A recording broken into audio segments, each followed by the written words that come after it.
দেশৰ ৮০ সংখ্যক স্বাধীনতা দিৱস উদযাপনৰ বাবে সাজু হৈছে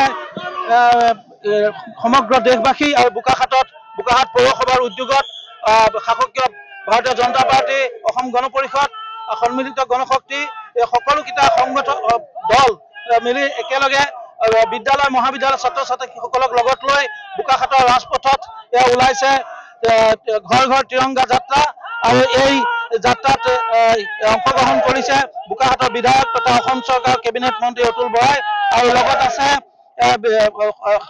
আটাইকেইটা মিত্ৰজোঁটৰ যিকেইটা ৰাজনৈতিক দলৰ যিসকল নেতাসকল উপস্থিত আছে। বোকাখাট পৌৰসভাৰ উদ্যোগত আয়োজন কৰা এই তিৰংগা যাত্ৰাত অংশগ্ৰহণ কৰা বোকাখাটৰ বিধায়ক তথা মন্ত্ৰী অতুল বৰাৰ পৰা আমি শুভেচ্ছা বাণী গ্ৰহণ কৰিম।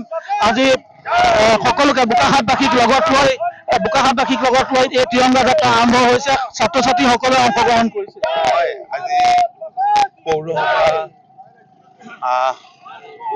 জিলা প্ৰশাসন, আমি সকলোৱে পঞ্চায়ত প্ৰতিনিধি, বিভিন্ন বিদ্যালয় মহাবিদ্যালয়ৰ ছাত্ৰ ছাত্ৰী একেলগে আমি এই যাত্ৰা কৰিছোঁ।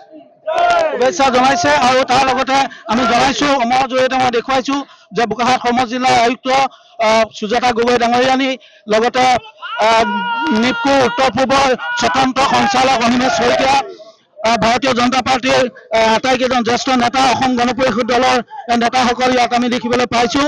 আৰু বিদ্যালয় মহাবিদ্যালয়ৰ ছাত্ৰ ছাত্ৰীসকলৰ লগতে বোকাখাটবাসী ৰাইজৰ সহযোগত, আৰক্ষী প্ৰশাসনৰ সহযোগত বিশাল এক তিৰংগা যাত্ৰা আৰম্ভ হৈছে।